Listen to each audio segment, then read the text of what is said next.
Fluid है उस होता है क्यों यूज होता है। तो फ्लूइड टर्म किन दो चीजों के लिए यूज होता है, लिक्विड और गैस, ये दोनों के लिए फ्लूइड वर्ड यूज करते हैं। ठीक है, ऐसी वो चीजें जो फ्लो कर सकती है दे आर कॉल्ड फ्लूइड्स। ठीक है, जिसको अगर किसी भी कंटेनर पे रखेंगे तो उसका अपना शेप ऑक्यूपाई कर लेगा, they all are called fluids. ठीक है, इस चैप्टर के अंदर ये थोड़ा बड़ा चैप्टर है, मैकेनिकल प्रॉपर्टीज ऑफ फ्लूइड्स। इसके अंदर हम दो तरह के प्रेशर्स का, यूजुअली प्रेशर्स का ही एनालिसिस करेंगे। दो तरह के प्रेशर्स का करेंगे, एक तो होगा हाइड्रोस्टैटिक, हाइड्रोस्टैटिक, दूसरा होगा हाइड्रोडायनामिक, हाइड्रोडायनामिक।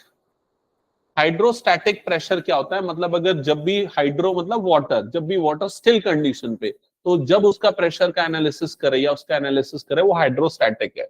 और जब वो मोशन में उसका फ्लो जब एनालाइज कर रहे हैं तो वो क्या हो जाएगा, हाइड्रोडायनामिक्स। तो 25% ऑफ सिलेबस जो हाइड्रोस्टैटिक पे बेस्ड है, रिमेनिंग 75% जो है हाइड्रोडायनामिक्स पे बेस्ड है। ठीक है, फिर उसके बाद देखो इसमें एक इंपॉर्टेंट टर्म आपको ध्यान में रखना है, वो है डेंसिटी। डेंसिटी, तो डेंसिटी का फॉर्मूला क्या होता है, मास अपॉन वॉल्यूम। ये बार बार अलग अलग जगह पे यूज होगा तो ध्यान में रखना, कई बार हमें वॉल्यूम निकालना होगा तो वॉल्यूम इज इक्वल टू क्या हो जाएगा, मास अपॉन डेंसिटी, ये ध्यान में रखना। या मास निकालना होगा तो मास इज इक्वल टू क्या हो जाएगा, डेंसिटी इंटू वॉल्यूम। ठीक है, एक और वर्ड यूज होगा, relative density. Generally relative density water के रेस्पेक्ट में लेते हैं, जैसे कि यहां पर वाटर की डेंसिटी कितनी है, 1 इंटू 10⁻³ kg पर मीटर क्यूब, kg पर मीटर क्यूब। ठीक है, और अगर मैं बोलता हूं कि मर्क्यूरी की डेंसिटी कितनी है, तो मर्क्यूरी की डेंसिटी है 13.6 इंटू 10⁻³ kg पर मीटर क्यूब। समझ में आई चीज। अगर मैं पूछता हूं ये बताओ मर्क्यूरी की रिलेटिव डेंसिटी कितनी है, मर्क्यूरी की रिलेटिव डेंसिटी कितनी है, तो density of mercury upon density of water निकालना, तो वो कितना निकल जाएगा, डेंसिटी ऑफ मर्क्यूरी कितना हो जाएगा, 13.6 into 10⁻³ upon density of water कितना हो जाएगा, 1 इंटू 10⁻³। तो ये कितना आ जाएगा, 13.6। ये हो जाएगा रो एम अपॉन रो डब्ल्यू। रो एम का मतलब डेंसिटी ऑफ मर्क्यूरी, रो डब्ल्यू का मतलब डेंसिटी ऑफ वाटर, और इसी को हम क्या बोलते हैं, रिलेटिव डेंसिटी ऑफ मर्क्यूरी। इसी को बोलते हैं रिलेटिव डेंसिटी ऑफ मर्क्यूरी। समझ में आई ये चीज। ये वर्ड बार बार न्यूमेरिकल में अलग अलग जगह पे पूछेगा, एनसीईआरटी पे इस पे बेस्ड बहुत सारे न्यूमेरिकल्स हैं। अगर आपको बोलता है relative density of ethanol, ethyl alcohol कितना है, तो आप क्या बोलोगे, 0.806। क्या ये क्लियर हो गया सभी को। इंटू 10⁻³ नहीं है, उसकी डेंसिटी कम होती है, एयर में पार्टिकल्स दूर दूर होते हैं तो उसकी डेंसिटी कम होती है। जितने पार्टिकल्स एटम्स पास पास होंगे उसकी डेंसिटी उतनी ज्यादा होगी। सॉलिड की डेंसिटी बहुत ज्यादा होती है, लिक्विड की कम होती है 10⁻³ की पावर में, और जो गैसेस है उसकी डेंसिटी और भी ज्यादा कम हो जाती है। समझ में आई ये चीज। डेंसिटी का मतलब क्या है, जो एटम्स है वो कितने पास पास है, कितने डेंस है। क्लियर हो गया ये चीज। बहुत ज्यादा इसका रिलेटिव डेंसिटी क्या होगा, तो यूजुअली इसको एटमॉस्फेरिक एयर के रेस्पेक्ट में देखते हैं। ठीक है, एटमॉस्फेरिक एयर, एयर प्रेशर के रेस्पेक्ट में देखते हैं, नॉर्मल एयर के रेस्पेक्ट में उसको देखते हैं। ठीक है, ओके, ये क्लियर हो गया, हटा दूं मैं इसको। चलो नेक्स्ट आगे बढ़ते हैं। इसके बाद मैंने क्या बताया था, फ्लूइड प्रेशर के बारे में बताया था। तो प्रेशर का आपको क्या ध्यान में रखना है, प्रेशर का फॉर्मूला, प्रेशर का फॉर्मूला क्या आता है, फोर्स अपॉन एरिया। ठीक है, प्रेशर की यूनिट क्या होती है, पास्कल्स, या फिर एक और यूनिट क्या होती है, न्यूटन पर मीटर स्क्वायर, और डायमेंशन वगैरह निकाल लोगे। और कई बार हम प्रेशर को यूज करके फोर्स भी निकालते हैं। तो अगर आपको फोर्स निकालना है, प्रेशर गिवन है, तो फॉर्मूला क्या हो जाएगा, pressure is equal to force is equal to pressure into area.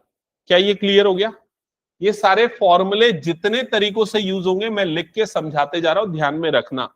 ठीक है, नेक्स्ट आगे बढ़ते। फिर हमने फ्लूइड थ्रस्ट देखा था। तो थ्रस्ट और प्रेशर में क्या डिफरेंस है ये मैंने डिस्कस किया था। थ्रस्ट का सिंपल मतलब होता है फोर्स। अगर कोई भी बॉडी किसी लिक्विड में है तो उस पे जो एक फोर्स अप्लाई होगा उसी फोर्स को हम क्या बोल देते हैं, उसका थ्रस्ट बोल देते हैं। समझ में आई ये चीज? ठीक है। और इसके बीच में थोड़े बहुत डिफरेंसेस है। ये नॉर्मल फोर्स है तो इसकी यूनिट क्या हो जाएगी, न्यूटन्स, और ये फोर्स पर यूनिट एरिया है, मतलब यूनिट क्या हो जाएगी इसकी, पास्कल्स। क्लियर हो गया? और हमने एक छोटा सा न्यूमेरिकल किया था, ये प्रेशर कैलकुलेट करना था इसमें, और फोर्स गिवन था और एरिया गिवन था, तो सिंपली ये फॉर्मूला यूज हो गया था। ठीक है, आगे बढ़ते हैं। इसके बाद हमने एक इंपॉर्टेंट डेरिवेशन किया था, एक एनालिसिस किया था। इसका एनालिसिस का सीधे सीधे मैं कंक्लूजन लिख देता हूं। कंक्लूजन क्या है समझना। अगर मान लो ये कंटेनर है, इस कंटेनर में एक लिक्विड है, आप एक इमेजिनरी सिलेंडर कंसीडर कर लो लिक्विड का, जिसमें एक बॉटम पे एक पॉइंट है डी, टॉप पे एक पॉइंट है सी। तो यहां पर दोनों पे प्रेशर कितना होगा या प्रेशर डिफरेंस कितना होगा, वो हमने डेरिवेशन किया था। ओवरऑल इसकी जो समरी थी, जो फॉर्मूला था, वो ये था कि जो P2 माइनस P1 होगा, P2 मतलब यहां पर जो प्रेशर होगा माइनस यहां पर जो प्रेशर होगा, दोनों पॉइंट के बीच का जो प्रेशर डिफरेंस होगा वो कितना आएगा, तो वो आएगा rho into G into H के इक्वल। क्लियर हो गया ये चीज? और इसी को आप नॉर्मली प्रेशर से भी रिप्रेजेंट कर सकते हो, चेंज इन प्रेशर या प्रेशर से। तो प्रेशर इज इक्वल टू हो जाएगा rho into G into H. ठीक है, यहां पर कैपिटल पी से क्या मतलब हुआ आपका, प्रेशर। ठीक है, रो का क्या मतलब हुआ, डेंसिटी। किसकी डेंसिटी, जो भी फ्लूइड है, जो भी लिक्विड है, उसकी डेंसिटी। जी का मतलब हो गया एक्सेलरेशन ड्यू टू ग्रेविटी, जिसकी वैल्यू 9.8 मीटर पर सेकेंड स्क्वायर, या 10 भी लेते हैं कई बार हम। और एच का मतलब क्या हुआ, हाइट या फिर डेप्थ, आप जो भी बोलो। तो सीधे सीधे ये समझ में आ रहा है कि अगर मान लो ये एक ही फ्लूइड इसमें भरा हुआ है, एक ही लिक्विड है इसमें, अगर मान लो ये वाला पॉइंट P1 है, ये वाला पॉइंट P2 है, तो किसमें प्रेशर ज्यादा होगा, जिसकी डेप्थ ज्यादा होगी, जिसमें एच की वैल्यू ज्यादा होगी। क्योंकि जी तो हो गया कांस्टेंट, रो की वैल्यू भी क्या हो गई, कांस्टेंट। तो जहां पर एच ज्यादा होगा, डेप्थ ज्यादा होगा, वहां पर प्रेशर क्या होगा, ज्यादा होगा। तो ये एक इंपॉर्टेंट फॉर्मूला है, इस फॉर्मूले पे बेस्ड बहुत सारे क्वेश्चन आते हैं, ध्यान में रखना है। ठीक है, हटा दूं मैं, pressure exerted by liquid column. Okay, फिर उसके बाद हमने हाइड्रोस्टैटिक पैराडॉक्स किया था। हाइड्रोस्टैटिक पैराडॉक्स क्या है चैतन्य, क्या है हाइड्रोस्टैटिक पैराडॉक्स, समझा? ये 3 कंटेनर है, तीनों में पानी भरा हुआ है। ठीक है, यहां पर कुछ पानी भरा हुआ, ये पतला है, ये थोड़ा मोटा है, यहां पर शेप अलग अलग है। इसमें पानी का वॉल्यूम कम है, इसमें ज्यादा है, इसमें और ज्यादा है, हो सकता है, लेकिन तीनों में पानी का जो हाइट है वो बराबर है। ठीक है, अब अगर मैं पूछूं कि किस किस कंटेनर में बॉटम में ज्यादा प्रेशर फील होगा, किस कंटेनर में बॉटम में ज्यादा प्रेशर फील होगा, बताओ। तीनों में इक्वल होगा। क्यों तीनों में इक्वल होगा, क्योंकि प्रेशर का फॉर्मूला क्या होता है, रो जी एच। अगर तीनों में सेम लिक्विड है तो रो की वैल्यू क्या हो गई, कांस्टेंट, जी की वैल्यू क्या होगी, कांस्टेंट, और एच भी अगर तीनों के लिए सेम है तो तीनों का बॉटम में प्रेशर क्या होगा, सेम होगा। क्या ये क्लियर हो गया? इसी को बोलते हैं हाइड्रोस्टैटिक पैराडॉक्स। ठीक है, नेक्स्ट आगे बढ़ते हैं। फिर हमने एक पास्कल्स लॉ का एनालिसिस किया था, डेरिवेशन किया था। इससे 2 इंपॉर्टेंट कंक्लूजन मिले थे। वो 2 इंपॉर्टेंट कंक्लूजन ये है कि अगर मान लो कोई एक कंटेनर, उसमें कोई एक लिक्विड भरा हुआ है, तो किसी एक पार्टिकल पे अलग अलग डायरेक्शन से जो प्रेशर होगा, वो सारे के सारे प्रेशर क्या होंगे, इक्वल। और जितने भी पार्टिकल्स है, हर एक पॉइंट पे जो प्रेशर की वैल्यू होगी वो क्या होगी, सेम होगी। समझ में आई ये चीज? इसका काफी सारा एप्लीकेशन है, जिसमें एक एप्लीकेशन हमने यहां पर डिस्कस किया था। जैसे अगर मान के चलो ये एक हाइड्रोलिक लिफ्ट सिस्टम है, यहां पर इसका जो ये टनल वाला पार्ट है ये पतला है, यहां पर टनल वाला पार्ट जो है वो चौड़ा है। अगर मान लो मैं यहाँ मैनुअली एक फोर्स अप्लाई करता हूं तो एक प्रेशर क्रिएट होगा, कैपिटल पी। ठीक है, तो ये प्रेशर की value through out the liquid क्या होगी, सेम होगी। अगर वो सेम लिक्विड है तो समझ में आ रहा है ये चीज? तो थ्रू आउट द लिक्विड वो प्रेशर क्या होगा, सेम होगा। यहां पर जितना प्रेशर है, यहां पर भी हर पार्टिकल पे सेम प्रेशर फील होगा। क्या ये क्लियर हो गया? तो प्रेशर का फॉर्मूला क्या होता है, फोर्स अपॉन एरिया। तो अगर मैं इसमें फोर्स लगा रहा हूं F1, इसका एरिया है A1, तो इसकी वैल्यू किसके इक्वल हो जाएगी, यहां पर के फोर्स अपॉन एरिया के, मतलब किसके इक्वल हो जाएगा, F2 अपॉन A2। तो ये दोनों चीजें आपस में क्या हो जाएंगी, इक्वल। अब अगर मान लो मैं A2 को क्रॉस मल्टीप्लाई कर दूं तो F2 की वैल्यू यहां पर हमें क्या मिलेगी, F1 into A1 upon A2। क्या ये समझ में ऐसे ही होगा ना? उल्टा लिखा क्या मैंने? A2 अपॉन क्या हो जाएगा? A1। ये A2 पर चला जाएगा तो A2 अपॉन क्या हो जाएगा? A1। अब बताओ A2 बड़ा है कि A1 बड़ा है? A2 बड़ा है, मतलब ये बड़ा है, ये छोटा है, मतलब ये वाली वैल्यू बड़ी आ जाएगी। समझ में आ रहा है कि नहीं? ये वैल्यू बड़ी मतलब F1 से उससे उसका मल्टीप्लीकेशन होगा, मल्टीप्लीकेशन होगा तो F2 की वैल्यू क्या हो जाएगी? F1 से ग्रेटर आ जाएगी। समझ में आ रहा है ये चीज? तो इसका मतलब यहाँ पर जो इफेक्टिव फोर्स है वो हमें क्या मिलेगा? ज्यादा मिलेगा। तो ये एक इसका एप्लीकेशन है। इसी तरीके से हाइड्रोलिक ब्रेक्स भी उसके एप्लीकेशन के एग्जाम्पल्स हैं। ये पूरा पिछला क्लास रिकॉल करवा रहा हूं। फिर मैंने क्या बताया था? बॉयंट फोर्स बताया था। बॉयंट फोर्स क्या होता है?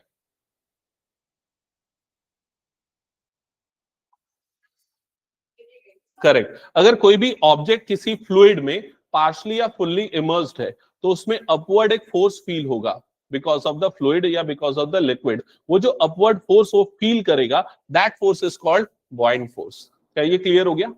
और बॉयंट फोर्स पे ही बेस्ड है आर्किमिडीज का प्रिंसिपल। तो आर्किमिडीज का प्रिंसिपल क्या बोलता है? क्या स्टेटमेंट है उसकी? A solid body partially or fully immersed in a fluid experience a loss in weight। अगर कोई भी बॉडी लिक्विड में इमर्स्ड है तो अपना वेट लूज फील करेगा, और वो जो लॉस इन वेट है that is equal to the liquid displaced by the body. तो उस बॉडी के इमर्स्ड होने के कारण जितना लिक्विड डिस्प्लेस होगा, जितना वेट ऑफ लिक्विड डिस्प्लेस होगा, वो दोनों आपस में क्या होंगे? इक्वल। क्या यहां तक क्लियर हो गया? ठीक है। इसके बाद ना आप लोगों ने जो क्लास 9th में पढ़ा था, क्या पढ़ा था? कोई भी बॉडी कब फ्लोट करेगी, कब इमर्स्ड हो जाएगी, ये वाली सिचुएशन हम पढ़े थे, हमने पढ़ा था। ठीक है। कब वो फ्लोट करती है, कब इमर्स्ड हो जाती है?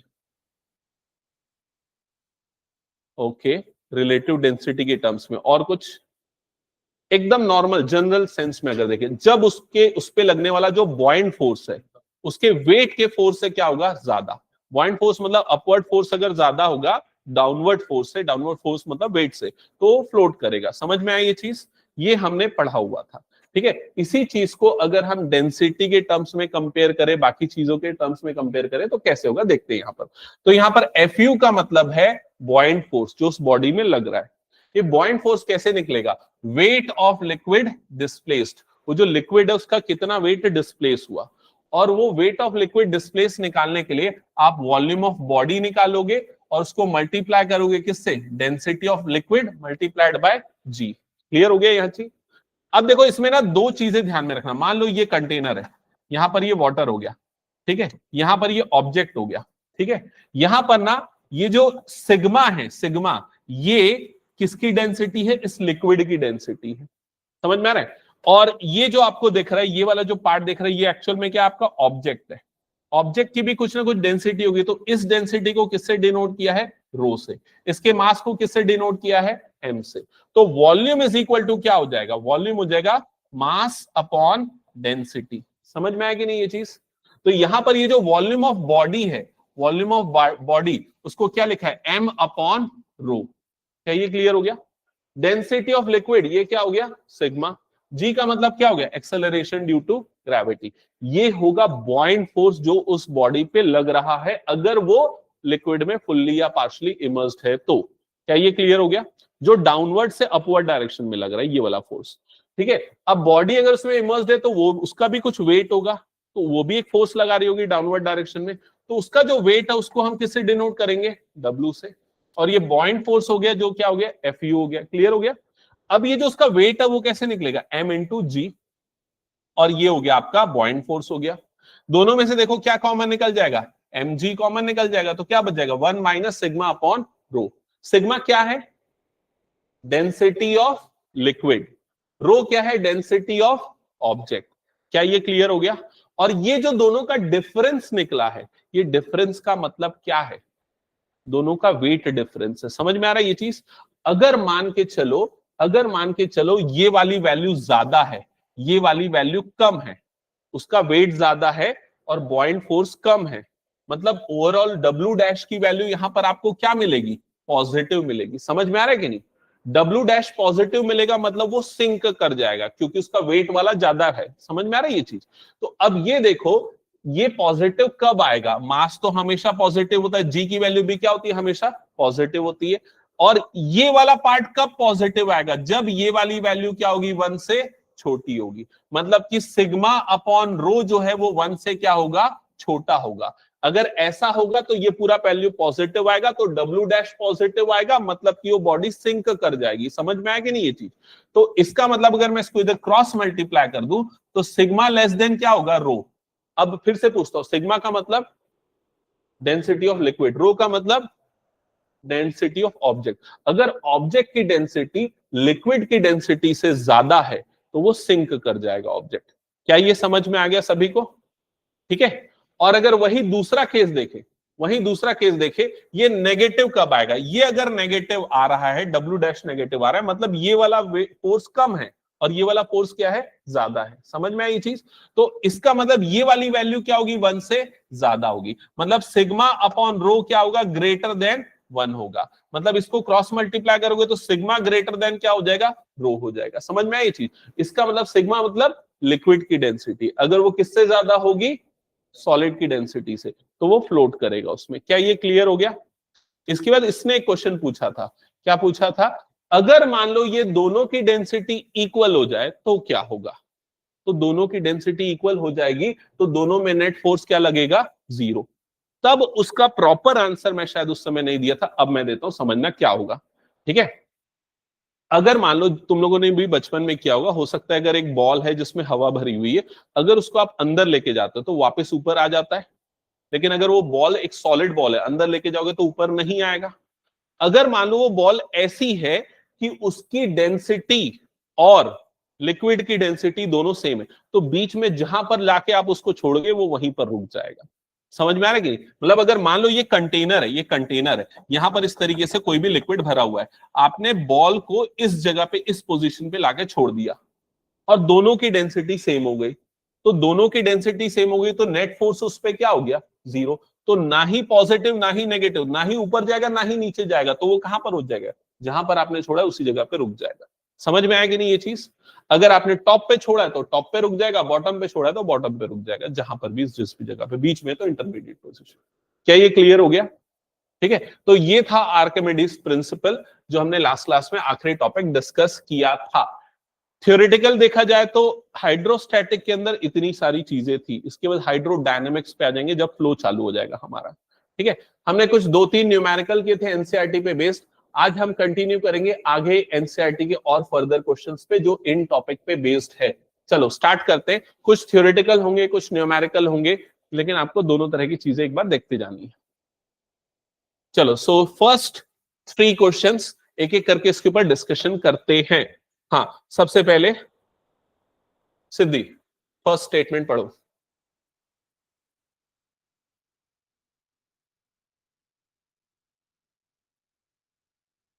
क्या समझ में आया?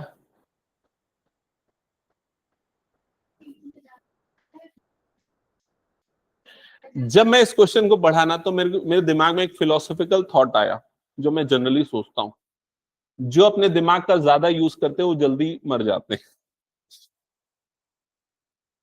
ऐसा मेरे को फील होता है। ठीक है, हो सकता है मैं गलत हूं। ठीक है, लेकिन जो थोड़ा कम यूज करते हैं ना, वो ज्यादा खुश भी रहते हैं और ज्यादा समय तक जिंदा रहते हैं। ठीक है।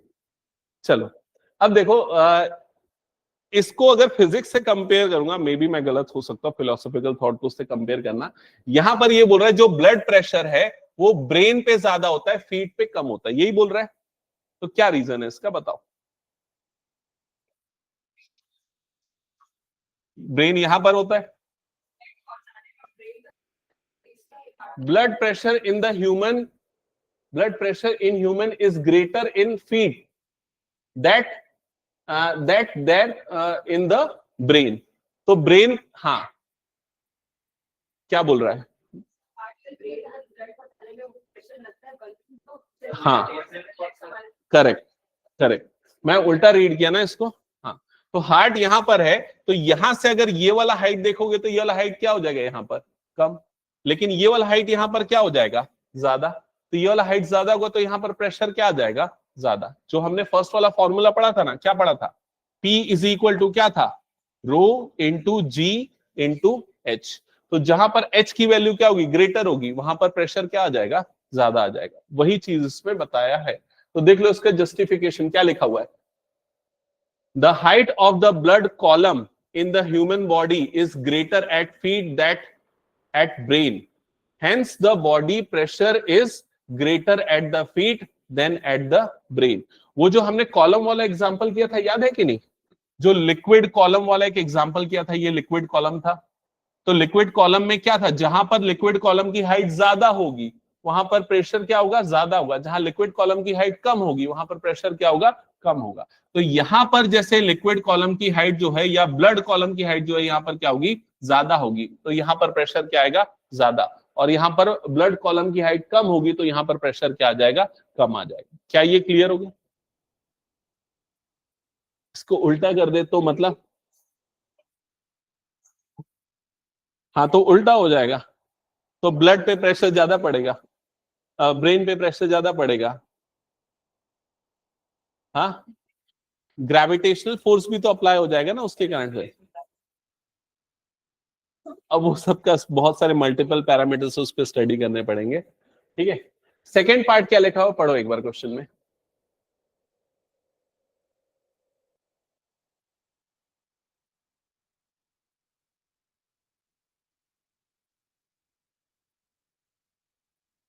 इस क्वेश्चन को खाली समझ के बताओ, क्या ये समझ में आ रहा है कि नहीं? The atmospheric pressure at the height of about 6 kilometer decreases to nearly half its value at the sea level, though the height of atmosphere is more than 100 kilometer. क्या ये क्वेश्चन समझ में आया? देखो, जैसे अगर मान लेते हैं ये सी लेवल है, ठीक है, ये सी लेवल में अगर हम मान लो हम इस हाइट तक जा रहे हैं, कितनी हाइट तक जा रहे हैं? 6 किलोमीटर की हाइट तक जा रहे हैं। ठीक है, तो यहां पर बोल रहा है the atmospheric pressure at the height of 6 kilometre, मतलब इस हाइट पे जो एटमॉस्फेरिक प्रेशर है it is nearly half its value at the sea level. तो अगर मान लो सी लेवल पे इस प्रेशर की वैल्यू पी है, एटमॉस्फेरिक प्रेशर की वैल्यू पी है, तो सी लेवल से 6 किलोमीटर ऊपर जाएंगे तो उसका प्रेशर क्या हो जाएगा? इसका हाफ हो जाएगा, मतलब कि कितना हो जाएगा? P/2 हो जाएगा। ये बोलना चाह रहा है। ठीक है, फिर उसके बाद बोल रहा है दो the height of atmosphere is more than 100 kilometre, लेकिन एटमॉस्फियर की हाइट, एटमॉस्फियर का हाइट मतलब कि वो वैल्यू जहां तक एटमॉस्फेरिक प्रेशर फील होता है वो वैल्यू कहां तक जाती है? 100 किलोमीटर तक जाती है। एटमॉस्फियरिक हाइट जो है वो कितनी है? 100 किलोमीटर है। क्वेश्चन ये बताना चाह रहा है कि अगर 6 किलोमीटर में ही प्रेशर हाफ हो जाता है तो भी ऊपर और इतने ऊपर लेवल तक प्रेशर क्यों फील होता है? ऐसा क्यों नहीं हुआ कि अगर 6 में हाफ हो गया तो नेक्स्ट 6 किलोमीटर के बाद प्रेशर क्या हो जाए? 0 हो जाना चाहिए, लेकिन फिर भी 100 किलोमीटर तक एटमॉस्फेरिक लेवल एग्जिस्ट करती है। ये इस क्वेश्चन का स्टेटमेंट है। क्या समझ में आया क्वेश्चन? बताओ मुझे जल्दी। ठीक है, तो इसका रीजन ये है कि स्टार्टिंग के जो पहले 6 किलोमीटर हैं वहां पे वो एयर डेंसिटी क्या होती है? ज्यादा होती है। एयर डेंसिटी ज्यादा होती है और बहुत ड्रास्टिकली या रैपिडली चेंज होती है। Density of air changes rapidly for the first 6 kilometre, और उसके बाद एयर डेंसिटी का जो चेंज है वो स्लोली हो जाता है, ग्रेजुअली हो जाता है। इस वजह से यहां पर प्रेशर सडनली हाफ हो जाता है फर्स्ट 6 किलोमीटर में, लेकिन उसके बाद वो स्लोली डिक्रीज होना चालू होता है। तो इसका आपका आंसर ये होना चाहिए, प्रॉपर आंसर यहां पर देख लो क्या लिखा है। The density of air is maximum near the surface of earth, earth के सरफेस पे मैक्सिमम होगा क्योंकि एयर डेंसिटी वहां पर क्या है? मैक्सिमम है। And decreases rapidly with height, height के साथ रैपिडली इंक्रीज होगा। But after the height of 6 kilometer, about the height of 6 kilometer, the air density decreases to half its value at the sea level. Accordingly, atmospheric pressure 6 kilometre decreases nearly half. वही बता रहा है कि अगर air density 6 kilometre पे half हो जाएगी तो प्रेशर भी क्या हो जाएगा? हाफ हो जाएगा। लेकिन उसके बाद beyond 6 kilometre height the density of air decreases slowly, उसके बाद एयर डेंसिटी स्लोली रिड्यूस होती है, इसलिए एटमॉस्फेरिक प्रेशर भी स्लोली रिड्यूस होता है। इसलिए एटमॉस्फेयर की टोटल हाइट कितनी होती है? अप्रोक्सीमेटली 100 किलोमीटर के आसपास। क्या ये क्लियर हो गया? नेक्स्ट पढ़ो क्या लिखा हुआ है।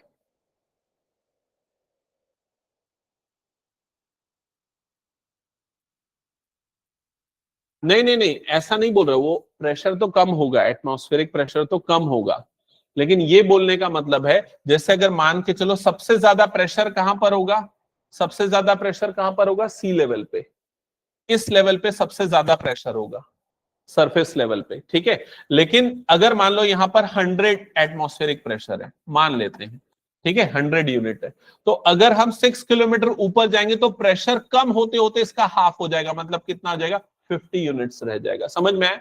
तो क्वेश्चन में बोलने का ये मतलब था कि और अगर हम आगे बढ़ेंगे तो और 6-7 किलोमीटर में प्रेशर जीरो हो जाना चाहिए, बट ऐसा ना हो कि वो 100 किलोमीटर तक जाता है, उसके पीछे क्या कारण है, मतलब 100 किलोमीटर तक भी आपको समवॉट प्रेशर फील होगा, भले उसकी वैल्यू कम होगी, नियरली 1 या 2 यूनिट्स के आसपास, क्लियर। तो ऐसा क्यों, तो उसका रीजन है यहां पर डेंसिटी ज्यादा होती है, एयर डेंसिटी, जैसे जैसे ऊपर जाते एयर डेंसिटी कम होते जाती है, स्टार्टिंग के 6 किलोमीटर में रैपिडली डिक्रीज होती है, बाद में स्लोली डिक्रीज हो जाती है एयर डेंसिटी, ठीक है। सेकंड, नेक्स्ट क्वेश्चन पढ़ा गया सबने, बताओ जल्दी। Hydrostatic pressure is a scalar quantity. Even though the pressure is a force divided by area and force is vector quantity. तो ये क्वेश्चन क्या पूछ रहा है, समझ में आया क्या, बताओ पहले मुझे सभी।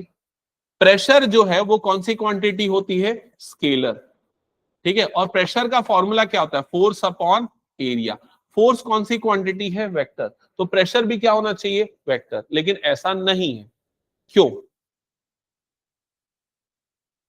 ऐसा क्यों नहीं है बताओ। ऐसा नहीं होने के पीछे कारण क्या है समझना, इधर पे ध्यान देना। जैसे अगर मान लो इस तरीके से मैं कोई कंटेनर लेता हूं, है ना, यहां पर अगर मान लिया जाए ये उसका सरफेस है, ये उसका सरफेस हो गया, तो यहां पर जब भी हम इसका प्रेशर कैलकुलेट करते तो हम सिर्फ पार्टिकल के कौन से कंपोनेंट को लेते हैं, डाउनवर्ड वाले कंपोनेंट को लेते हैं, समझ में आ रहा है कि नहीं ये चीज। तो प्रेशर निकालते समय हम हर डायरेक्शन के फोर्सेस को एनालाइज नहीं करते, सिर्फ कौन से डायरेक्शन के फोर्स को एनालाइज करते हैं, जो उसके नॉर्मल है या फिर उसके क्या है, परपेंडिकुलर है, क्योंकि यहां पर फोर्स अपॉन एरिया जो है, तो वो जो सरफेस एरिया के परपेंडिकुलर फोर्स है हम सिर्फ उसका एनालिसिस करते हैं, उसके टेंजेंशियल फोर्स को उसमें हम एनालाइज नहीं करते। तो यहां पर हमेशा फोर्स को एक डायरेक्शन में ही एनालाइज किया जाता है, जो कौन सा डायरेक्शन होता है, परपेंडिकुलर डायरेक्शन होता है या फिर नॉर्मल जिसको बोलते हैं। तो इस वजह से ये कौन सी क्वांटिटी आ जाती है, स्केलर क्वांटिटी आ जाती है। क्लियर हो गया ये चीज, हटा दो फिर इसमें। चलो नेक्स्ट आते हैं, नेक्स्ट क्वेश्चन पे क्या लिखा है, नेक्स्ट क्वेश्चन पढ़ो।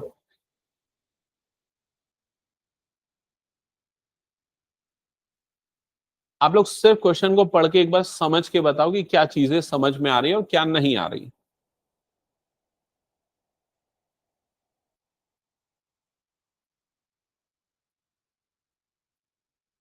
Vertical offshore structure is built withstand a maximum stress 10 to the power 9 pascals. Is the structure suitable for putting up on the top of an oil well in the ocean? तो ये offshore structure मतलब जानते हो क्या होता है, offshore structure क्या होता है बताओ उसमें।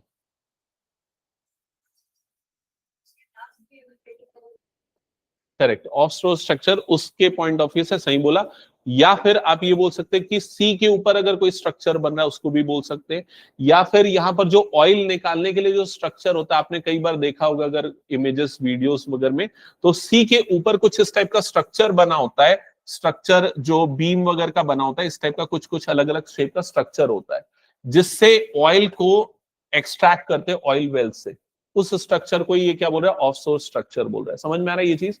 इसमें ये जो क्या लगा है, स्टैंड जो लगा हुआ है, स्टैंड स्टैंड यहाँ पर नीचे की तरफ लगा है, मान लेते हैं ये सी लेवल हो गया, और सी लेवल से कितने किलोमीटर नीचे है, कितने किलोमीटर नीचे है, 3 किलोमीटर नीचे ऑयल वेल है, इस तरीके का स्ट्रक्चर है। और यहां पर जो स्टैंड लगा हुआ है, ये कितना प्रेशर, कितना स्ट्रेस जनरेट कर रहा है, मैक्सिमम स्ट्रेस इसका कितना है, 10 टू दी पावर 9 पास्कल्स, मतलब इसका मैक्सिमम स्ट्रेस है 10 टू दी पावर 9 पास्कल्स। क्या ये क्लियर हो गया, ठीक है। अब क्वेश्चन में ये बोल रहा है कि क्या ये स्ट्रक्चर सूटेबल है इस ऑयल वेल के लिए, मतलब ऐसा तो नहीं है कि इसमें प्रेशर ज्यादा पड़ जाएगा और ये डिस्टर्ब हो जाएगा, या फिर इतने प्रेशर को वो झेल लेगा। समझ में आ रहा है कि नहीं ये चीज? कैसे झेलना चाहिए, कैसे पता चलेगा मैथमेटिकली? हाँ, तो हम इस 3 किलोमीटर के बॉटम पे जो लिक्विड का प्रेशर होगा हम वो कैलकुलेट कर लेंगे। अगर वो प्रेशर इस प्रेशर से कम होगा तो ये सूटेबल स्ट्रक्चर होगा, और अगर ज्यादा होगा तो ये सूटेबल स्ट्रक्चर नहीं होगा। समझ में आई ये चीज? तो लिक्विड का प्रेशर कितना होगा 3 किलोमीटर के बॉटम पे, तो वो कैसे निकालेंगे? प्रेशर निकालने का फॉर्मूला क्या था? Rho into G into H. तो यहां पर कौन कौन सी वैल्यू गिवन है? तो h की वैल्यू आपको गिवन है, h की वैल्यू 3 किलोमीटर है, मतलब क्या हो जाएगा 3 × 10⁻, 10⁻ कितना आएगा 3 मीटर, ये h की वैल्यू हो गई। ठीक है, रो की वैल्यू गिवन है क्या क्वेश्चन में? नहीं गिवन है। गिवन है क्या? गिवन है, डेंसिटी ऑफ वाटर गिवन है। तो रो की वैल्यू भी गिवन है, कितनी गिवन है? 10⁻³ kg/m³, ये रो की वैल्यू गिवन है। और जी की वैल्यू कितनी होती है? 10 या 9.8 भी ले सकते हो।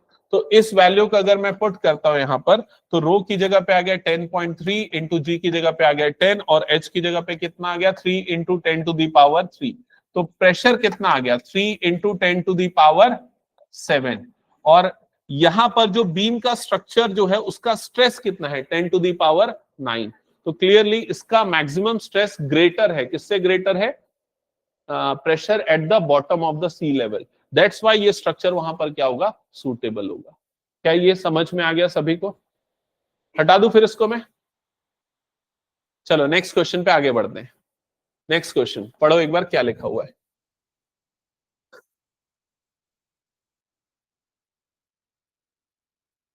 A hydraulic automobile lift is designed to lift cars with maximum mass।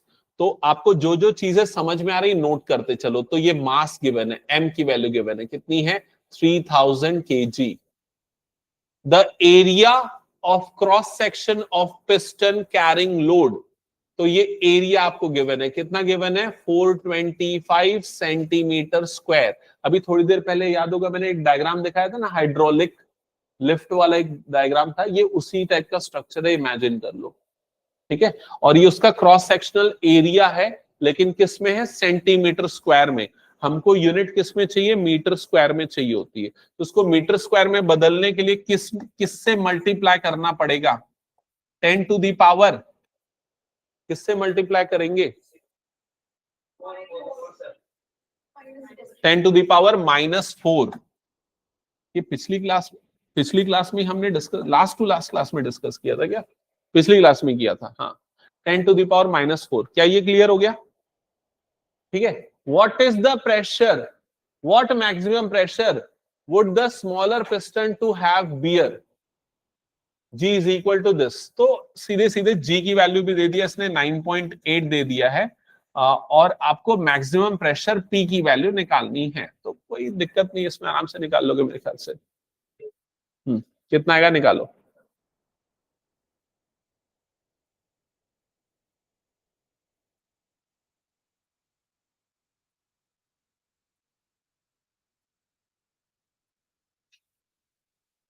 Calculate करो, आंसर बताओ।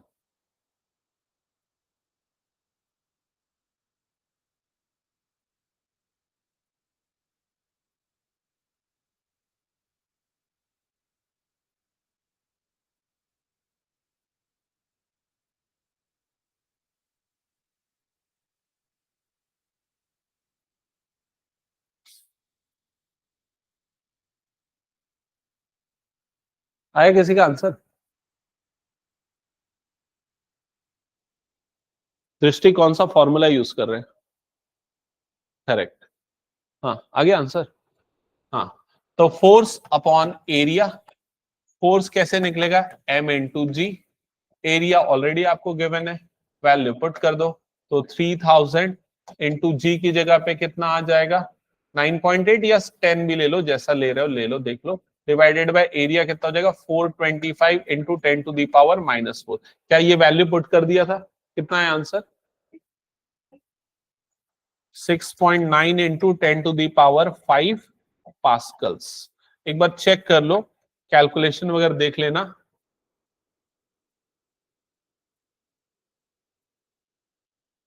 हो गया? चलो कैलकुलेशन के लिए जगह छोड़ दो, बाद में या तो कर लेना, ठीक है? अगर किसी का नहीं हुआ है तो फाइनल आंसर नोट डाउन कर लो। फाइनल आंसर एक बार चेक कर लेते, ये है ना 6.92, हाँ, इंटू 10⁵ पास्कल्स। हटा दूं मैं इसको? चलो नेक्स्ट क्वेश्चन पे आगे बढ़ते हैं। नेक्स्ट क्वेश्चन, ये थोड़ा ध्यान रखना, इस टाइप के क्वेश्चन और भी कभी अभी आगे आने वाले हैं। एनसीईआरटी में बहुत से इस टाइप के क्वेश्चन है, समझना क्या लिखा है। A U tube contains water and spirit. तो एक यू शेप्ड ट्यूब आपको दिख रहा है, उसमें वाटर है, स्पिरिट है। पहले फिगर में देखो, वाटर दिख रहा है क्या? और स्पिरिट भी दिख रहा है ना? ठीक है। वाटर की हाइट देखो कितनी है, 10 सेंटीमीटर। स्पिरिट की हाइट कितनी है, 12.5 सेंटीमीटर। ठीक है। और स्ट्रक्चर में यहां पर बीच में क्या दिख रहा है, मर्क्यूरी भी दिख रहा है। क्या ये क्लियर हो गया? क्या लिखा है, the mercury columns in the two arms are in level 10 centimetre of water in one arm. तो ये जो मर्क्यूरी है इसमें, इसके एक एंड पे ये जो कॉलम है यहां पर 10 सेंटीमीटर ऑफ वाटर है, मतलब फिगर को ही डिस्क्राइब कर रहा है। और जो दूसरा एंड है, उस एंड पे क्या है, स्पिरिट है, जिसमें कितना है, 12.5 सेंटीमीटर की हाइट पे स्पिरिट है। क्या ये क्लियर हो गया? Calculate the relative density of spirit. तो आपको क्या करना है, स्पिरिट की रिलेटिव डेंसिटी निकालनी है। तो स्टार्टिंग में याद करना, मैंने रिलेटिव डेंसिटी बताया था। अगर किसी भी चीज की आपको रिलेटिव डेंसिटी निकालनी है तो कैसे निकालेंगे? रिलेट क्या, किससे रिप्रेजेंट करेंगे? Relative density of spirit is equal to rho S upon rho W. Spirit की डेंसिटी अपॉन वाटर की डेंसिटी। क्या ये समझ में आ गया? ठीक है। हाँ, अब देखो कैसे होगा, बताओ। इसके बाद क्या करना पड़ेगा, कौन सा फॉर्मूला यूज होगा अगर हमें ये दोनों वैल्यू निकालनी है? तो स्पिरिट केमिकल एक, हाँ, तुम लोग ये यूज करते ना, वो जो नेल पॉलिश निकालने के लिए यूज होता है स्पिरिट, हाँ वही वाला स्पिरिट है।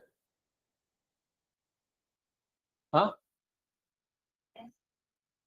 हाँ, ये हाइट है, ये कॉलम हाइट है, एच की वैल्यू, करेक्ट। हाँ,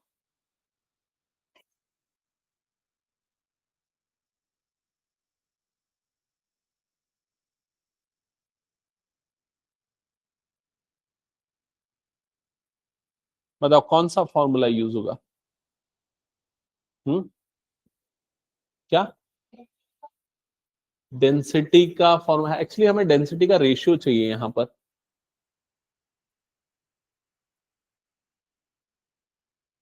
हिंट कर रहा हूं, देखो इधर पे, प्रेशर का फॉर्मूला आपने क्या लिखा था, रो जी एच। यहां पर दोनों के लिए, वाटर के लिए और स्पिरिट के लिए, दोनों के लिए रो और एच अलग अलग है, लेकिन जी की वैल्यू दोनों के लिए क्या है, सेम है। समझ में आ रहा है ये चीज? हिंट देखो और उसके बाद अप्लाई करो। अब बताओ क्या होगा।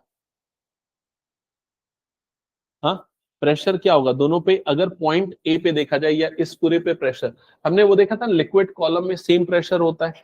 तो अगर मान लो ये इक्विलिब्रियम में है तो ये पूरा ओवरऑल प्रेशर क्या होगा, सेम होगा यहाँ पर। समझ में आ रहा है ये चीज? पॉइंट ए पे जो प्रेशर होगा वही प्रेशर कहां पर आ जाएगा, पॉइंट बी पे आ जाएगा। आप ये अप्लाई कर सकते हो, करो ट्राई अब इसके बाद।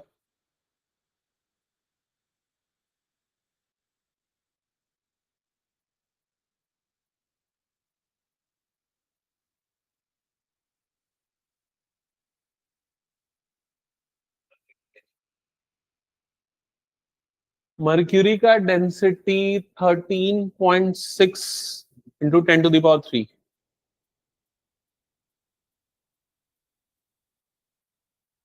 बट यहाँ मर्क्यूरी की डेंसिटी को यूज करने की जरूरत नहीं पड़ेगी, क्योंकि मर्क्यूरी सेम लेवल पे है, तो उस पर जरूरत नहीं पड़ेगा आपको। हॉरिजॉन्टली इक्विलिब्रियम पे है वो, आप उसके बिना भी निकाल सकते हो। स्पिरिट का डेंसिटी, हाँ, देखो इधर पे ध्यान देना। अगर इस यू ट्यूब में ये वाटर और स्पिरिट इस पोजीशन पे स्टेबल है, स्टैटिक है, इक्विलिब्रियम पे है। समझ में आ रहा है ये चीज?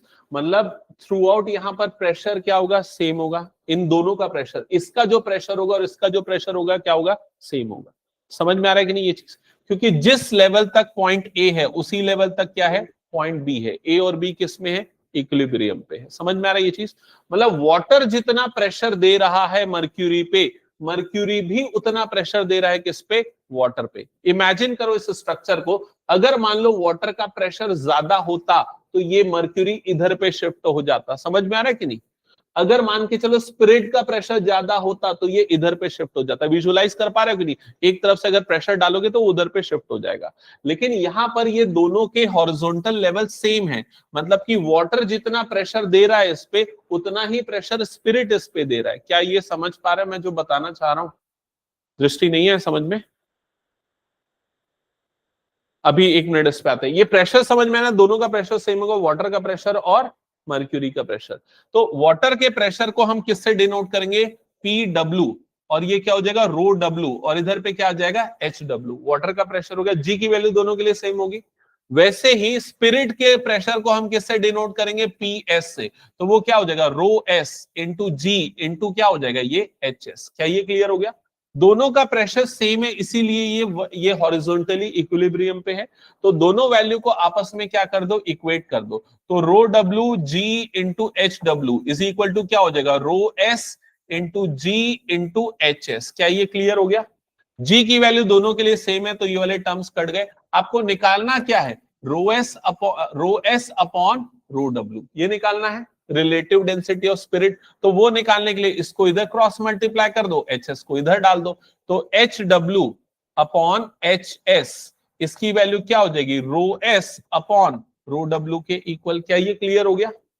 अब एच डब्ल्यू मतलब वाटर की हाइट कितनी है, तो वाटर की हाइट है 10 अपॉन एच एस मतलब स्पिरिट की हाइट कितनी है, कितनी है 12.5। तो अब इसको सिंप्लीफाई करके निकाल लो कितना आ जाएगा, ये 100 अपॉन कितना आ रहा है 0.8, तो ये आ रहा है 0.8, 0.8। तो ये हो जाएगी रिलेटिव डेंसिटी ऑफ स्पिरिट। हाँ, और कोई कुछ पूछ रहा है बताओ? क्लियर? यही है आंसर? हाँ, दृष्टि कुछ पूछ रहे थे?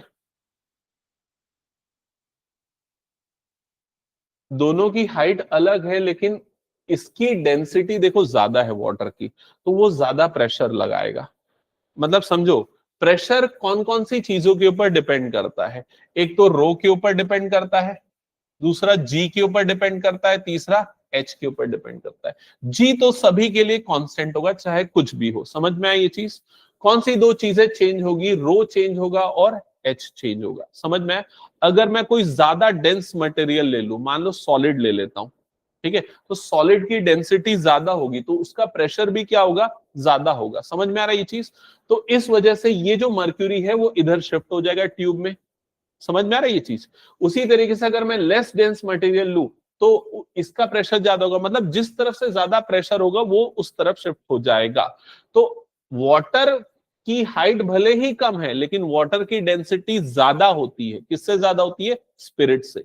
वाटर की डेंसिटी कितनी होती है बताओ, 1 × 10⁻³ kg पर मीटर क्यूब। समझ में आई चीज? और स्पिरिट की डेंसिटी कितनी होती है, स्पिरिट की डेंसिटी होती है 0.8 × 10⁻³ kg पर मीटर क्यूब। समझ में आया कि नहीं ये चीज? तो इस वजह से इसकी डेंसिटी कम होती है, इसलिए इसकी हाइट ज्यादा चाहिए ताकि दोनों सेम प्रेशर बना सके, ताकि मर्करी जो है वो बैलेंस्ड में रहे। क्या ये समझ में आया सभी को?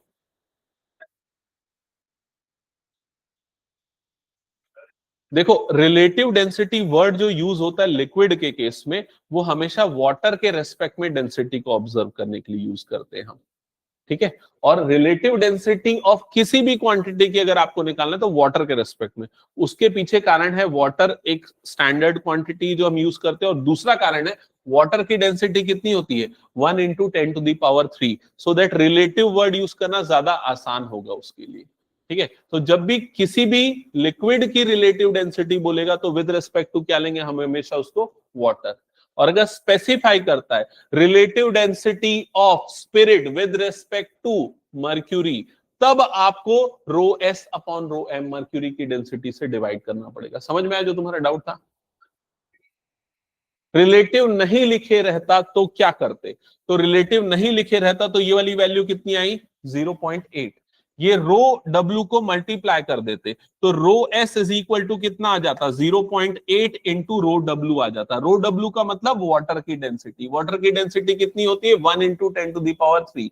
तो इसकी डेंसिटी कितनी आ जाती है? 0.8 into 10 to the power 3 kg पर मीटर क्यूब। क्या ये समझ में आ गया? That's it. ठीक है, हटा दू ये क्वेश्चन में। अभी अगला जो क्वेश्चन है ना इसी से रिलेटेड है, तो इसलिए थोड़ा सा इस इमेज को ध्यान में रखना। अगले क्वेश्चन में देखो क्या किया, एक बार समझना इस पूरे स्ट्रक्चर को। If 15 centimetre of water and spirit each are further poured in respective arms of U tube. क्या किया, समझ में आ रहा है कि नहीं? अभी ये स्ट्रक्चर था, इसके पहले में ऐसा कुछ था। अभी वाटर किस साइड तक था? 10 सेंटीमीटर। अब कितना वाटर उसमें और डाल दिया है? 15 सेंटीमीटर और पोर कर दिया। कितना स्पिरिट और पोर कर दिया? 15 सेंटीमीटर और। तो देखो क्या हो जाएगा उस सिचुएशन में। वाटर की हाइट टोटल 10 प्लस 15 कितनी हो जाएगी? 25 सेंटीमीटर। स्पिरिट पहले 12.5 था, 12.5 प्लस 15 मतलब कितना हो जाएगा? 27.5 सेंटीमीटर। समझ में आया ये चीज? अब देखो दोनों में सेम क्वांटिटी बढ़ाया, लेकिन फिर मर्क्यूरी फिर भी इधर पे शिफ्ट हो गया। ऐसा क्यों हुआ बताओ? दोनों में सेम क्वांटिटी ऐड किया मैंने, लेकिन फिर भी मर्क्यूरी इधर पे शिफ्ट हुआ। क्या रीजन है? प्रॉपर आंसर कौन देगा? किस कारण? वाटर की डेंसिटी ज्यादा होती है तो इसलिए उसकी तरफ से प्रेशर ज्यादा लगेगा। प्रेशर ज्यादा लग रहा है इसलिए इधर पे शिफ्ट हो गया। क्या ये समझ में आ गया? ठीक है, अब क्वेश्चन में क्या पूछ रहा है, पढ़ो आगे। What will be the difference in the level of mercury in two arms? तो क्या पूछ रहा है, समझ में आया कि नहीं?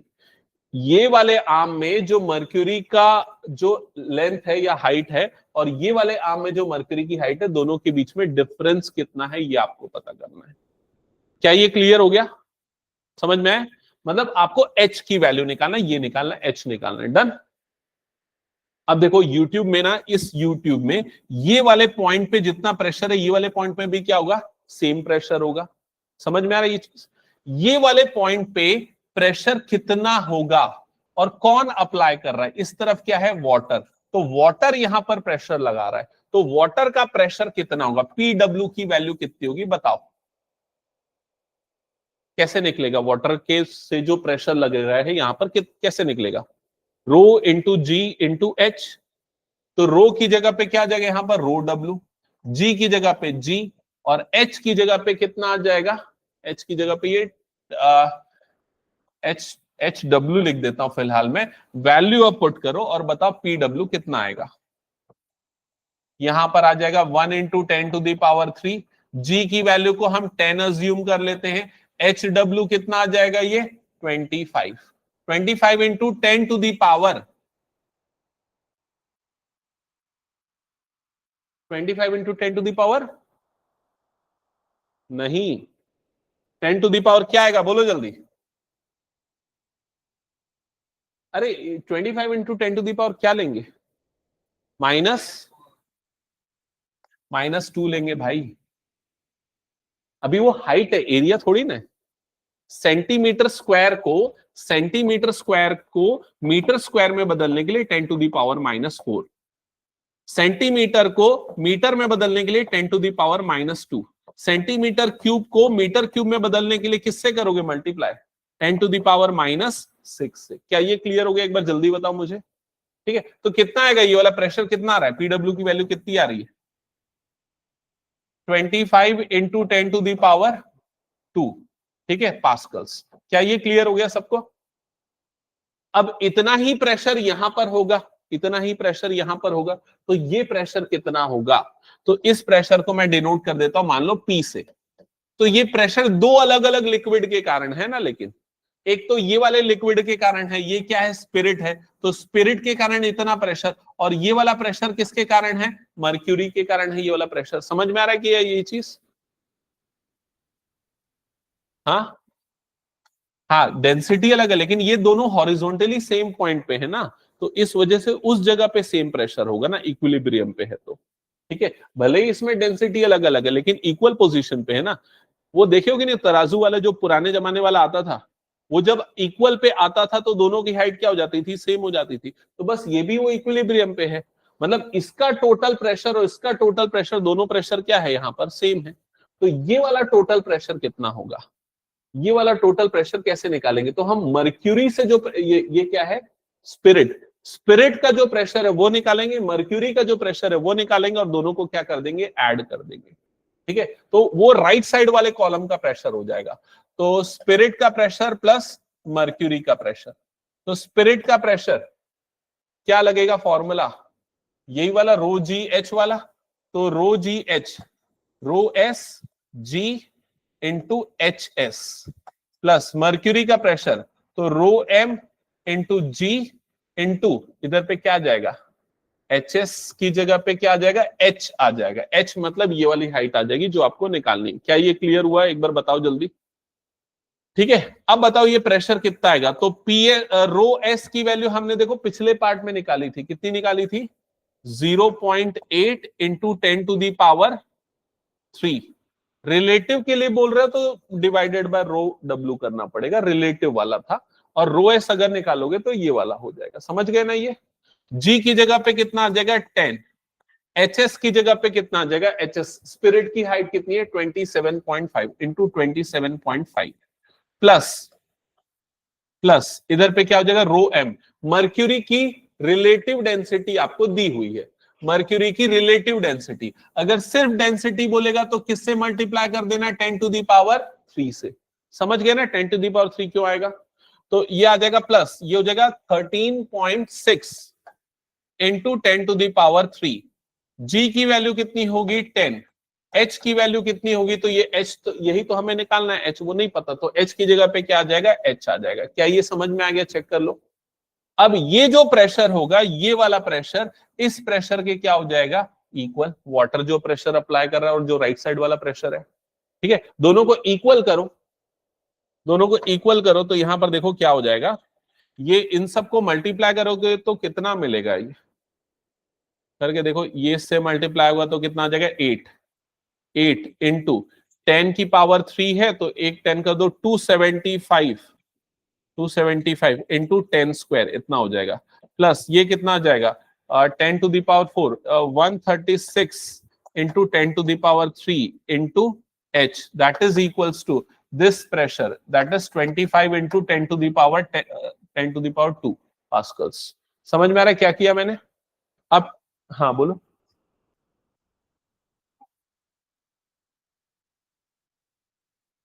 हाँ मैंने गलती की ना, यस।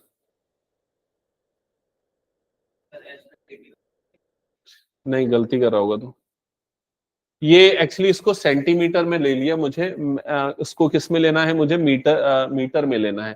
तो है इंटू 10⁻, क्या लेना पड़ेगा यहाँ पर, -2, 10⁻⁻² करेंगे तो ये कितना आ जाएगा 275 आ जाएगा, ये आ जाएगा 275। चेक करो यहाँ तक क्लियर हुआ क्या।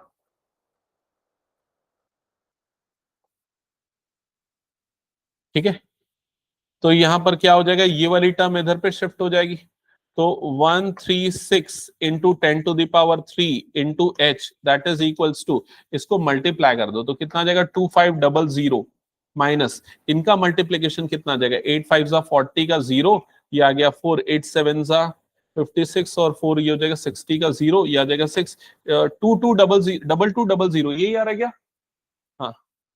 तो 136 into H cube into 10³ into H is equal to, इसका डिफरेंस आ जाएगा 300। चेक करो 300 आया क्या। ठीक है, अब ये पूरी टर्म को उधर क्रॉस मल्टीप्लाई करोगे तो एच इज इक्वल टू कितना आ जाएगा, 300 डिवाइडेड बाय 136 इंटू 10⁻³ ऐसा ही होगा। ठीक है, तो ये 2 0 और यहां से 2 0 कट जाएगा, तो एच की वैल्यू कितनी आ जाएगी 3/136, 3/136, एक और 0 बचेगा ना 1360, ऐसा बच जाएगा एच का वैल्यू। क्या ये क्लियर हुआ। छोटा वैल्यू वाला क्योंकि हमने मीटर में निकाल रहे हैं ना एक्चुअली, सेंटीमीटर में निकालना है तो मल्टीप्लाइड बाय क्या कर दो, 100 कर दो, तो वो किस में निकल जाएगा, सेंटीमीटर में निकल जाएगा। ठीक है, तो ये इससे कटेगा, ये इससे कट जाएगा, 30/136 आ जाएगा। 30 डिवाइडेड बाय 136, 3 से कटेगा, नहीं कट रहा है 3 से, देखो तो 30 डिवाइडेड बाय 136 कितना आएगा, 0.22 0.22 सेंटीमीटर, हाँ लगभग उतना ही आ रहा है, 0.221 सेंटीमीटर। समझ में आएगा ये? एक बार चेक करो क्या ये क्वेश्चन क्लियर हुआ, कैसे किया है। तो ये YouTube पे बेस्ड क्वेश्चन ना, ध्यान रखना, वो आएगा ही आएगा। और भी कई सारे क्वेश्चन है एनसीईआरटी पे, इस पे बेस्ड, ध्यान में रखना। हाइड्रोस्टैटिक में हटा दूं ये क्वेश्चन फिर मैं, चलो नेक्स्ट क्वेश्चन पे आगे बढ़ते हैं। नेक्स्ट क्वेश्चन, हाँ इस क्वेश्चन को एक बार पढ़ो और समझो, बताओ क्या लिखा है।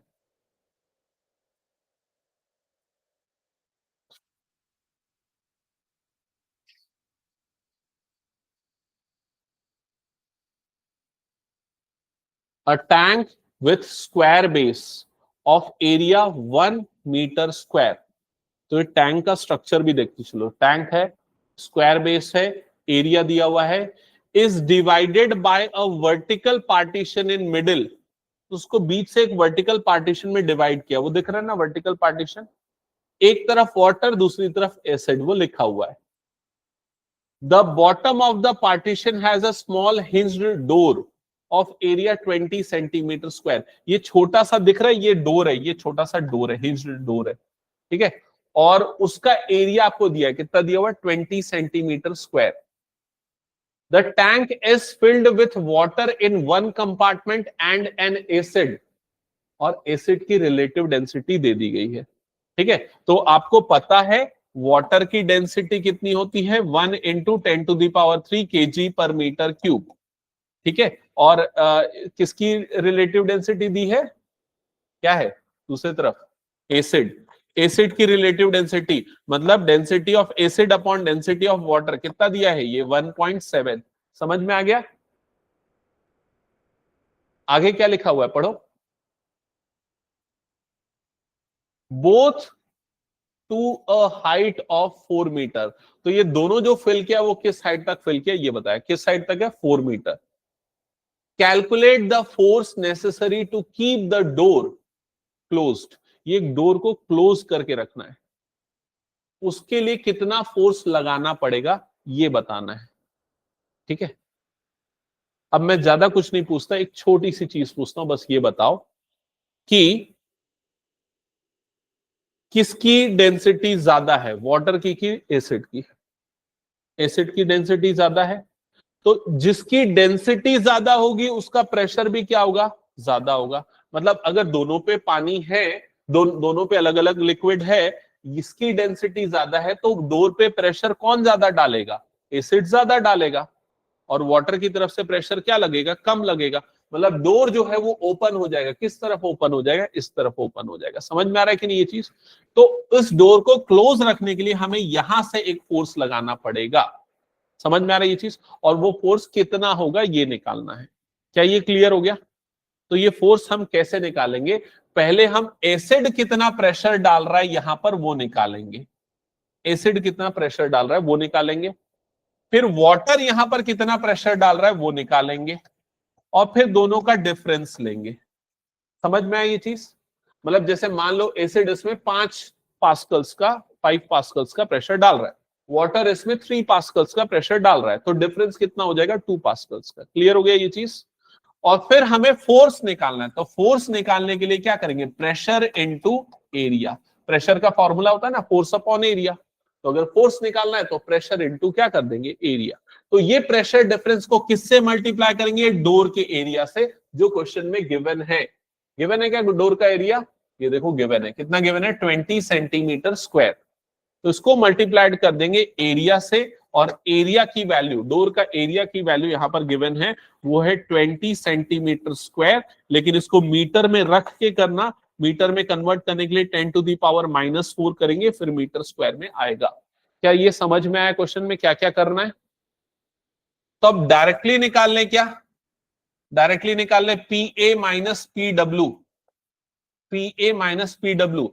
एसिड का प्रेशर, हाँ एच का वैल्यू ये दिया ना 4 मीटर हाइट, कितनी हाइट तक फिल किया है, हाँ यही है एच का वैल्यू।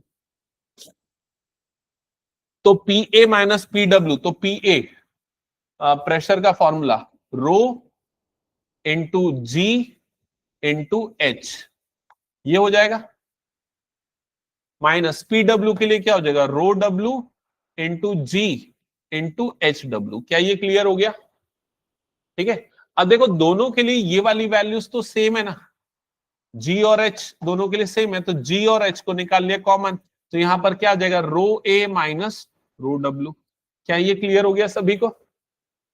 जी की वैल्यू ले लेते हैं 10, एच की वैल्यू ले लेते हैं 4, रो ए की value 1 into 10 to the power 3 minus, नहीं मैं गलत लिखा ना, रो ए की वैल्यू कितनी है 1.7 टाइम्स रो ए, ऐसा लिख सकते हो अगर मान रो ए नहीं रो डब्ल्यू लिखना पड़ेगा ना, रो ए की वैल्यू क्या आएगी, तो रो ए की वैल्यू आ जाएगी 1.7 टाइम्स रो डब्ल्यू, ऐसा लिख देता हूं, ठीक है, कैलकुलेशन को आसान बनाने के लिए, माइनस ये क्या हो जाएगा रो डब्ल्यू। क्या ये क्लियर हो गया? देख लो एक बार, रो ए की जगह पे मैंने 1.7 इंटू रो डब्ल्यू लिखा, रिलेटिव डेंसिटी गिवन थी, ये क्रॉस मल्टीप्लाई हुआ, ऐसा आ गया, नंबर पुट करोगे ना तो बहुत कैलकुलेशन करते समय झंझट जाता है इसलिए। तो अब ये कितना हो जाएगा, 10 इंटू 4 40 हो जाएगा, इंटू ये वाला डिफरेंस कितना आ जाएगा 0.7 रो डब्ल्यू। क्या ये समझ में आ गया? ठीक है, अब इन दोनों को आराम से मल्टीप्लाई कर सकते हो ना, 7 4 जा कितना होता है 28, तो 28 रो डब्ल्यू की वैल्यू कितनी होती है 10 टू द पावर 3, तो into 10 to the power 3 pascals, ये इतना प्रेशर आ जाएगा। क्या ये समझ में आया? अब इस प्रेशर को किससे मल्टीप्लाई करोगे, एरिया से, तो आपको मिल जाएगा फोर्स। तो फोर्स निकालने के लिए ये प्रेशर मल्टीप्लाइड बाय एरिया, तो एरिया कितना है, एरिया देखो यहां हमने लिख रखा है कितना है 2 इंटू 10 टू दी पावर कितना हो जाएगा ये -3, एक जीरो इधर डाला 10 की पावर -3 बना दिया, तो into 2 into 10 to the power कितना हो जाएगा -3। क्या ये क्लियर हो गया? 10 to the power 3 10 to the power -3 cut गया, 28 का डबल मतलब कितना आ जाएगा 56 न्यूटन। तो इतना फोर्स लगाना पड़ेगा, कौन सी तरफ से लगाना पड़ेगा, वाटर वाले साइड से लगाना पड़ेगा। क्या ये समझ में आया? क्वेश्चन बताओ जल्दी। ठीक है, तो ये भी एनसीईआरटी वाला प्रॉब्लम है, एक बार आंसर क्रॉस चेक कर लेते हैं, आंसर कितना आया है। इसमें आंसर है 55 न्यूटन्स, इसने 9.8 लेके बनाया इसलिए 55 आया है, हमने लिया 56, 10 लिया था ये, तो हटा दो ये क्वेश्चन हो गया। तो चलो नेक्स्ट एक और क्वेश्चन देखते हैं, ये वाला क्वेश्चन में थोड़ा सा टाइम लगेगा, ये सब क्वेश्चन अब हम अगली क्लास में करते हैं, ठीक है। तुम्हारे जो डाउट्स है पूछ लेना फिर, और किसी को अगर मैथ्स में सर्कल्स में डाउट है तो पूछ लो अभी, ठीक है। हाँ इसका कल एग्जाम है, कल